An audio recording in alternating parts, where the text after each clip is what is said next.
8:07 de la mañana, estamos en Ampliación de Noticias con Patricia y Fernando. Muy buenos días, amigos. Buenos días, Raúl. Patricia, buenos días, ¿cómo estás, Raúl? Y como ya han señalado ustedes y hemos señalado varios, pues no nos queda sino hablar de las elecciones en los Estados Unidos. Eso es, digamos, somos iguales a todo el mundo, porque así está la cosa de difícil. Y vamos a tener a tres primeros exponentes: el doctor Eduardo Ferrero, ex canciller, ex embajador del Perú en los Estados Unidos, profesor de Derecho Internacional Público; el politólogo Santiago Mariani, licenciado en Relaciones Internacionales, Universidad de El Salvador, Argentina, director de la Maestría de Ciencias Políticas de la Universidad Antonio Ruiz de Montoya; y al historiador, escritor, profesor, periodista, conferencista y gran amigo Hugo Neira. Bienvenidos los tres. Muchas gracias. Bueno, naturalmente tenemos varias preguntas. Lanzaremos la primera. ¿Qué es lo que en definitiva está en juego? ¿Un nuevo modelo? ¿Una nueva perspectiva? ¿Una nueva ratificación de que las cosas están cambiando en el mundo entero y que Estados Unidos también está al borde de entrar a una fase en la que incluso el bipartidismo puede verse en problemas y, en todo caso, efectivamente revisar muchas de las que podríamos llamar líneas matrices de la política norteamericana? Eduardo Ferrero, bienvenido. Buenos días. ¿Qué está en juego? Hay varias maneras de responder a esa pregunta, ¿no? Pero yo diría que en primer lugar está en juego el futuro político de los Estados Unidos, en el sentido de que o se mantiene el sistema con ajustes, que es la posición de Hillary Clinton, de un país exitoso, la primera potencia del mundo económicamente, y es una democracia con todos sus defectos, o se busca un sistema diferente, en el cual aparecen preocupaciones escondidas de una buena parte de la población americana, vinculadas con temas como seguridad, como empleo y como salud, que son temas que parece que la sociedad americana no está manejando de manera adecuada. Y Trump pretende representar eso, lo cual implica que refleja que es un país que hoy está dividido realmente en dos grupos, y en la posición de Trump están apareciendo una serie de variables, factores negativos para la evolución de la sociedad, como es el racismo, como es la segregación, como es el proteccionismo frente al mundo, como es el ignorar temas globales como el medio ambiente. Revive viejos fantasmas. Viejos fantasmas. Entonces, pero es sorprendente que el señor Trump, empresario, no político, claramente con una posición de derecha, con antecedentes personales discutidos, esté representando ahora esa visión de una gran parte de la población americana. Yo sí creo que es una elección muy importante. Y me tengo la impresión, por las encuestas, espero que sea así, que ganará Hillary Clinton. Pero ¿qué implica esto? Realmente es la expresión de un país complejo, en el cual afloran preocupaciones muy serias de una buena parte de la población, en un mundo cambiante. ¿No es signo de declinación? Yo no iría a esa visión. Yo no creo que sea tanto, creo que sea exagerado. Creo que es un país, Estados Unidos, muy sólido, con instituciones fuertes, con problemas internos, con fracturas sociales que estamos viendo, pero que tampoco hay que exagerar que está en una etapa de crisis, tal como pretende presentarlo el señor Trump. Santiago Mariani, bienvenido, Santiago. Muchas gracias, Raúl, por la invitación. Yo creo que el cambio de sistema en Estados Unidos es un proceso que se viene dando con especial énfasis en las últimas décadas.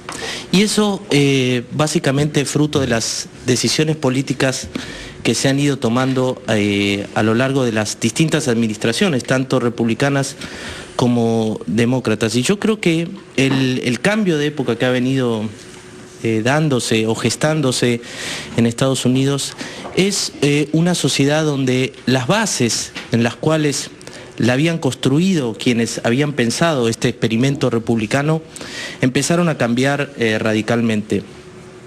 Si miramos lo que ha sucedido a nivel social en Estados Unidos, por ejemplo, con todo el cambio y el discurso económico acerca de lo que es el funcionamiento de una economía basada en reducir los impuestos entre quienes más concentran riqueza en el ciclo económico. Eso ha generado una sociedad con niveles de desigualdad que nunca antes había conocido. Y ha generado una sociedad mucho más plutocrática, que no era lo que habían pensado los padres fundadores. Y en esa sociedad nueva que estamos viendo, que emerge fruto de este largo proceso de varias décadas, donde la economía se ha concentrado de manera brutal en un pequeño sector de la población, lo que distinguía a la sociedad norteamericana, esto es una sociedad de clase media donde la gente podía soñar con tener su propia casa, mandar sus hijos a la universidad, todo eso empezó a cambiar dramáticamente y hay una amplia franja de ciudadanos que se siente desesperado, que se siente que el sistema no lo representa, y esto no es solo un fenómeno de Estados Unidos, miremos en las encuestas en lo que pasa, por ejemplo, también en el Perú.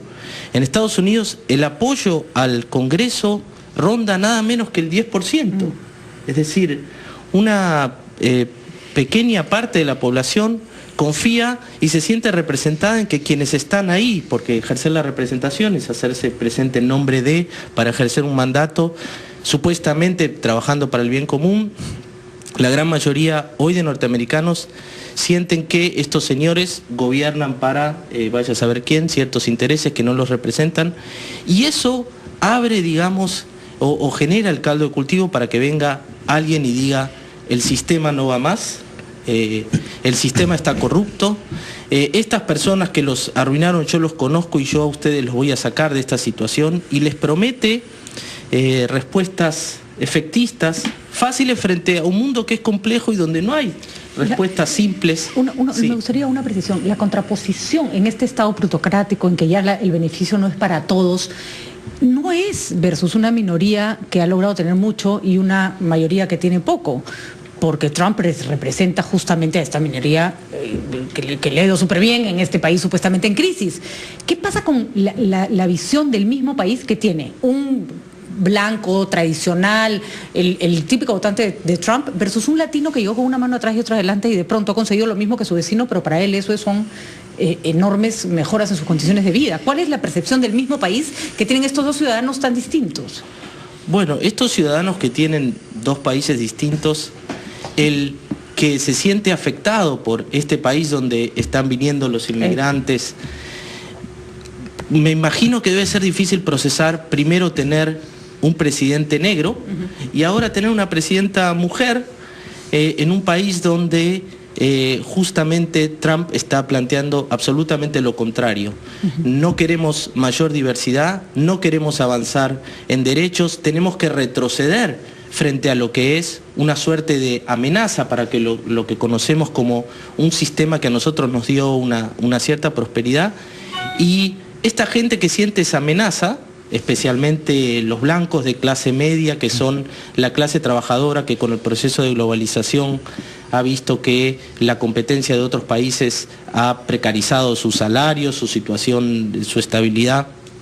Estos son los que me parece que encuentran eco en un candidato como Trump que ha roto todo lo que se consideraba como establecido o normal en un proceso electoral. Es decir, en otras circunstancias, cualquier otro candidato o candidata que hubiera dicho o hubiera propuesto apenas un 5% de lo que ha propuesto Trump, no hubiera tenido ninguna posibilidad de avanzar ni siquiera en el proceso de las primarias y ni siquiera llegar a ser candidato de uno de los dos partidos mayoritarios.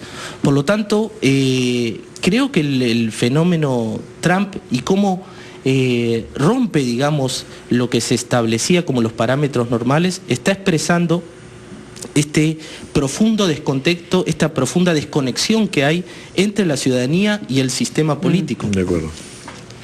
Hugo Almeida, bienvenido. Bueno, pienso lo mismo que el embajador, que tú, Santiago, lo mismo. con esta precaución. A la invitación de Raúl, casi no he dormido. He molestado a algunos de mis colegas europeos a otras horas con la diferencia de horas a preguntarle algo, ¿no?, a los especialistas de ciencias políticas, amigos míos, y he estado leyendo los periódicos americanos por internet. Entonces, es muy grave, muy serio lo que está pasando en Estados Unidos. Creo que, en primer lugar, hay un outsider. Y pensábamos que los outsiders solamente pasaban en sociedades sudamericanas, el caso de Chávez, ¿no? Y de pronto, una sociedad extremadamente institucionalizada, se rompe el bipartidismo, para comenzar, ¿no? Francamente, Trump no es el candidato de los republicanos, es un candidato del mismo. Y puede ocurrir entonces un desplome del sistema político, porque perderían demócratas y republicanos a la vez si él gana. Eso pasó con Chávez. Cuando Chávez ganó, los dos partidos, el ADECO y el COPEI, tenían 8% de aceptación. Ahora bien, la pregunta que tenemos que hacernos, creo, sinceramente, es ¿por qué? La causalidad, sin enjuiciamientos morales, por lo menos de mi parte. Yo no tengo ninguna simpatía por las cosas como son. Me parece que lo que dices que son las clases medias, pero por lo que parece es que es más que eso. Son las capas populares de blancos empobrecidos y de blancos que no leen, que no tienen cultura. Porque Estados Unidos es así, tiene las mejores universidades del mundo y tiene una capa impresionantemente ignorante, que no compra jamás un diario. Y esa es una parte de la población que nunca tuvo las necesidades que tiene hoy día de expresarse. Entonces es esto, tal vez yo no diría el declinamiento, pero un fenómeno muy grave, porque esperábamos. Varios mitos se caen. Un primer mito es que cuando la economía marcha bien, el Producto Interno está alto, e incluso Estados Unidos ha disminuido el número de parados, tiene menos parados que cualquier país de Europa. En ese momento aparece una revuelta popular en las urnas pidiendo otra cosa. ¿Qué ha pasado? Seamos sinceros. El mejor momento que tuvo Estados Unidos fue entre el año 46 y los años 90, en que disminuyó la diferencia entre un rico y un pobre. Nunca fue un país igualitario, pero el país de la gran esperanza, ¿no? Por eso millones de personas fueron al sueño americano y les fue bien. La diferencia entre un pobre y un rico era de 13. Cuando se hundió la Unión Soviética era de 60, hoy es imposible de calificar. El capitalismo en los años 90, sin rival, sin el comunismo, ha abierto enormes diferencias sociales internas que son las que hoy día está pagando la sociedad americana. Entonces, es un ejemplo que no necesariamente el crecimiento económico produce el contentamiento de las capas sociales, y sobre todo en sociedades que se han vuelto más desiguales que nunca. Y entonces esto nos debe hacer pensar a todos. En Europa también aparecen fenómenos populistas. Sí, claro. Por todos sitios. Hay un aspecto... Vamos a hacer una pausa. Una pausa, perdón. Sí, cómo no. 8:20.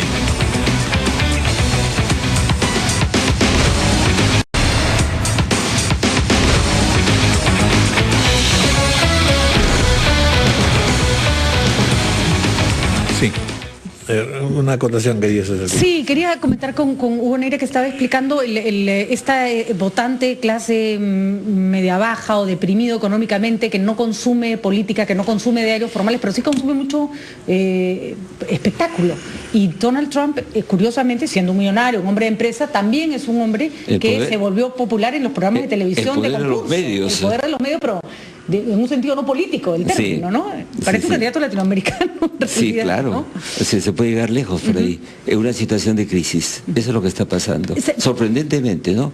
No tengo por qué alegrarme. Claro. No, pero yo quiero insistir en lo que tú habías señalado, es decir, no estamos ante el fin del bipartidismo, pero como está ocurriendo en todas partes del mundo, están surgiendo nuevas variantes políticas. Sí, encabezadas además por gente que no importa que no lee, de todas maneras es gente que está actuando. Pero que vota. Y al mismo tiempo también tenemos todo un caudal de gente que piensa mucho más rápido y lejos, y entonces está en el mundo de la globalización, etcétera, y se contagia de cosas que están ocurriendo en América Latina, en Europa, en fin. Claro, lo que pasa, Raúl, es que al no leer no podemos hacer un manifiesto populista y entonces nos quedamos fuera de juego. Pero eso está pasando en Europa también. ¿Qué está pasando? Que hay clases sociales emergentes por el éxito del capitalismo, no por su fracaso. Ahí está la paradoja.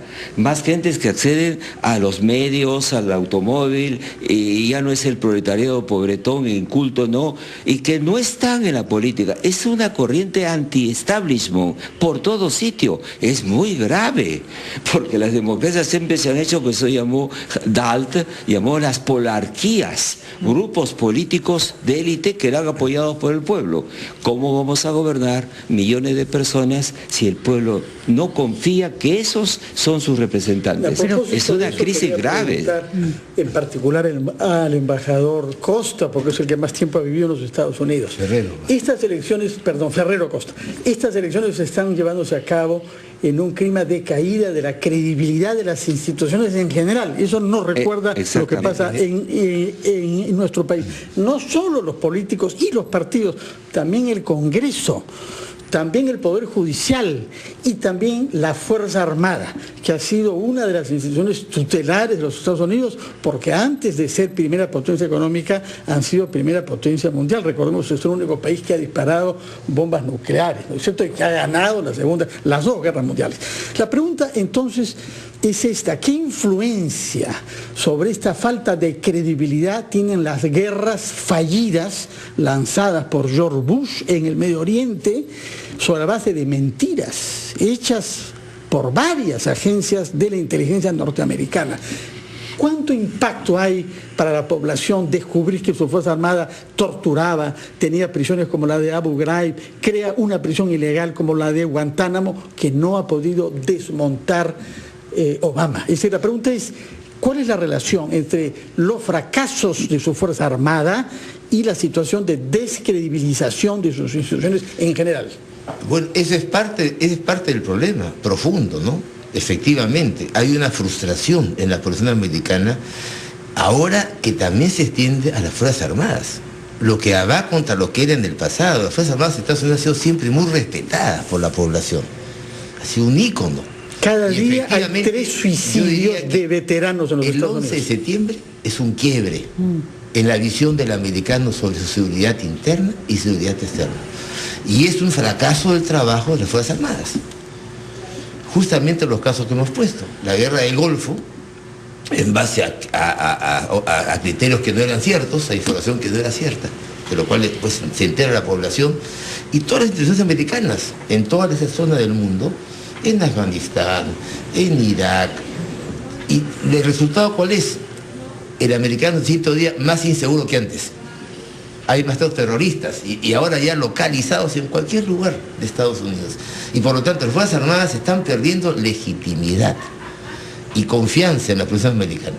Así como pierde legitimidad el sistema, que ha sido ya mencionado acá de alguna manera u otra, también ocurre en las Fuerzas Armadas, lo cual es muy peligroso, porque como digo, era una institución muy sólida, es todavía muy sólida, y cada vez quizás un poco menos respetada, cada vez quizás con un poco menos de credibilidad en los Estados Unidos. Entonces esto es parte del problema general que yo creo que se está produciendo en la sociedad americana. Y las Fuerzas Armadas, que cumplen un rol muy importante, es el país más poderoso del mundo, no hay duda en armamentos, no solamente por el tema de nuclear, sino está todavía con base en muchas partes del mundo. Pero la población americana ya no cree mucho en ellos porque está teniendo confianza en el sistema. Y parte del sistema fundamental es las Fuerzas Armadas. Y consecuentemente, quienes van a la presidencia de candidatos hoy son candidatos que votan, inclusive Hillary Clinton no es una candidata querida por la población, para muchos es el menos malo o la menos malos candidatos, por eso van a votar por ella. Entonces hay una falta de credibilidad en el sistema y parte de eso yo sí creo, la pregunta es muy interesante, también tiene que ver con la progresiva crisis como, no como institución, pero como imagen de credibilidad frente a la población que ve que los temas de seguridad interna son cada vez más complejos y también del nivel internacional. Muy bien, vamos a hacer una pausa. Efectivamente hemos entrado ya a la variante de la defensa y de la potencia militar. Y por otro lado, les voy a dejar planteada ya la idea de que discutamos el hegemonismo político, si es que, sobre todo a nivel mundial, se sigue ejerciendo o no. Hacemos una pausa, 8:29, y luego continuamos. Me parece que lo que también entra, dos cosas entran en cuestión. Y hasta cierto punto, con un poco de cinismo, le agradeceríamos a Trump este terremoto que está provocando, ¿no? El primero, el modelo de todo mercado ni en los Estados Unidos funciona, necesita política. Y la segunda, que la política, bueno, lo que dijo una vez Clemenceau, dijo, la guerra es demasiado importante para dejárselo a los militares, la política es demasiado importante para dejarle solo a la clase política. Hannah Arendt, la más grande pensadora que ha habido para mí en este siglo XX, dijo que había que hacer política, pero no necesariamente eso era el partido político, era la clase del establecimiento. Entonces, todos los establecimientos democráticos tienen que hacerse una pregunta el día de hoy. Es que estamos escuchando a las nuevas fuerzas emergentes de las sociedades. Y la necesidad de la política a mí me parece estupendo desde el punto de vista personal, profesional. Yo he andado con un libro presentándolo a unos editores diciendo, ¿qué tal si me publican este libro sobre qué es política?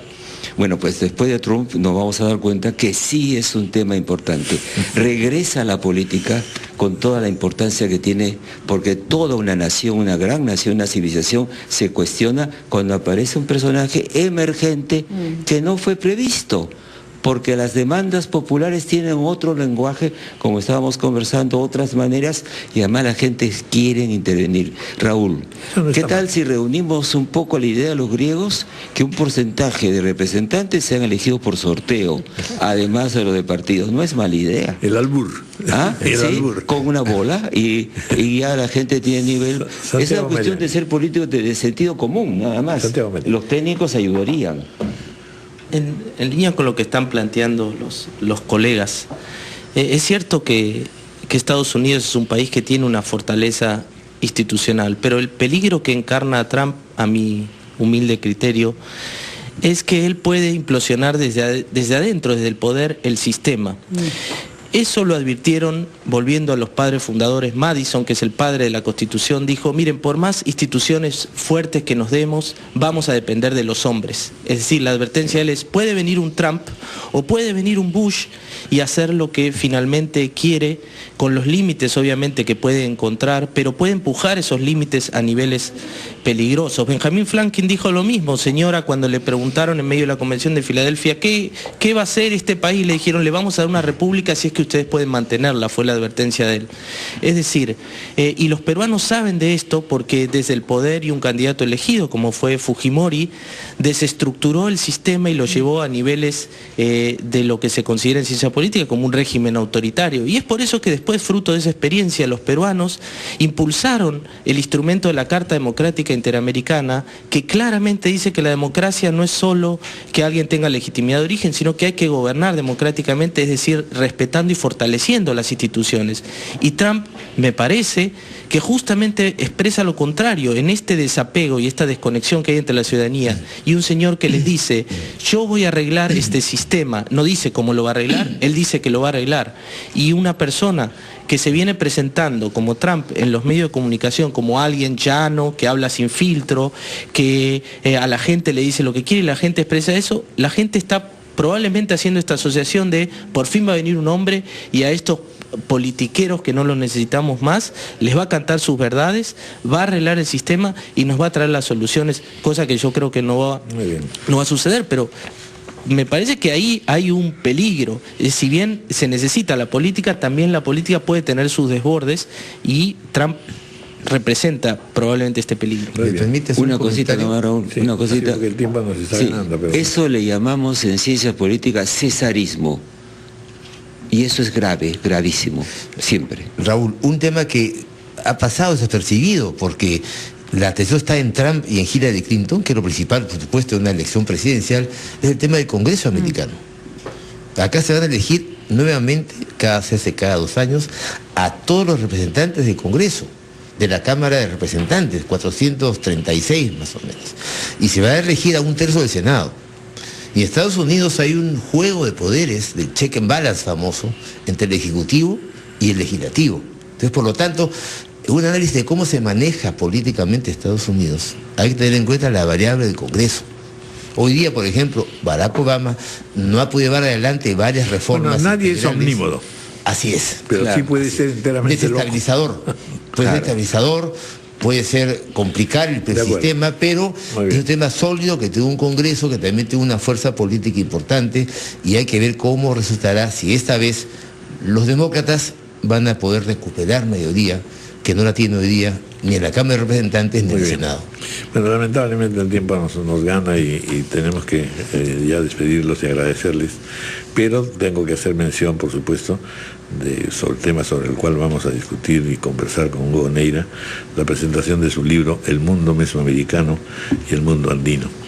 En realidad Hugo es efectivamente un hombre de una mentalidad extraordinaria y aventurero, porque entra por toda una serie de aspectos culturales, históricos, etc.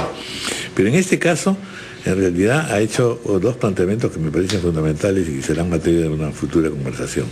La primera, en realidad, continúa con la tradición de su profesor, es decir, reingresa a la historia en gran paso y con ese argumento que es también sensacional, porque hasta este momento nosotros hemos estado muy en profundidad haciendo estudios sobre el mundo andino y en efecto hemos tenido conquistas notables, pero esta aproximación entre el mundo mesoamericano y el mundo andino también es una gran novedad y un gran punto de partida, así que vas a ser invitado largamente, mi querido Hugo. Así es, Raúl. Es un volumen realmente impresionante, dicho sea. Sí, está acá. Entonces, hay un resumen ahí de toda una vida, en realidad. Sí, es toda una vida de trabajo y la verdad es que era posible, es evidente, tú has estado en México, ¿no es cierto?, que la vinculación al parecido de ambas civilizaciones es enorme, ¿no? Al fin de cuentas, no voy a decir lo que todos sabemos, que hubo una cultura anterior a los aztecas de 3.000 años y anterior a los incas también. Sin embargo, ¿por qué razones no ha habido un libro que haga esta comparación ni en inglés ni en francés? Porque la universidad nos comparte, ¿no? Hay los americanistas, los mexicanistas, los peruanistas, pero nadie se atreve a tener que leer la masa de autores importantes, los equivalentes, los Basadre, los Julio Kohler, los Matos Mar de México, los he leído todos. Y entonces se me ocurrió, y el libro es un libro de historia y no lo es. Lo que quiero decir al público y a todos ustedes, mis amigos, es lo siguiente. Este libro está escrito por un escritor que soy yo, de historia, que no le gusta el pasado. No me gusta la colonia, pero me parece importante y decisivo. De las bases. Porque ahí nació el Perú que conocemos. No fuimos la continuación de Tahuantinsuyo, la cultura sí. Entonces, esto lo hago porque tenemos un pasado que no ha cesado. Y este es un libro crítico, pero para hacernos entender, yo tenía que presentar un espejo cóncavo doblemente, como una especie de dos serpientes que se enlazan, Perú y México, que es un trabajo fuerte, ¿no? Comparar dos sociedades tan complejas y tan distintas y a la vez parecidas. Y a la otra era, fundamentalmente, la de hacer notar hasta qué punto la colonia se prolonga en la vida republicana. Si uno tiene que leer un buen libro de historia del Perú, compra un libro de Carlos Contreras o de Henry Peace, pero le digo que ya tengo un abuelo judío, entonces este libro tiene contenidos históricos que no están en otro. ¿Por qué? Porque no hemos trabajado la historia social. ¿Qué está acá? La encomienda, no están los virreyes, ¿no? No está la lista de virreyes, la encomienda, el corregidor, el curaca, los grupos criollos, los estamentos, las instituciones, los pactos. A mis alumnos les digo, ¿cuántos soldados creen ustedes que tenían los virreyes? No tenían soldados, tenían 17 alarbaderos. Lo que tenían eran pactos sociales, un sistema de pacto en que nadie estaba seguro. Y por eso utilizo los conceptos de Max Weber. Carlos Meléndez dice, Neira, yo le estimo mucho a Carlos, Neira coge Max Weber y lo estrella contra la sociedad peruana. Es verdad. Aquí utilizo dos conceptos, Raúl, dominador y dominado. Y en esa sociedad todos eran de alguna manera dominadores, los criollos. No podían estar completamente seguros, estaban por encima de la administración española. Y la administración española era el virrey. El virrey era un funcionario, un cuadro. Y entonces acá hay algo que no está en otras partes para comprendernos de dónde venimos. La corrupción, el acuerdo, el pactismo, la clientela vienen del periodo colonial. Y estoy diciendo entonces, Raúl, algo terrible. No terminamos de ser una república todavía. Y esto lo digo para que salgamos de la colonia, no porque nos quedemos todavía en ella. Muy bien. No, de todas maneras vamos a tener la ocasión de hacer una exploración más amplia. Muchas gracias. 8:50 de la mañana. Muchas gracias, por supuesto, a los tres invitados amablemente, que han sido iluminadores. Hacemos una pausa, 8:50.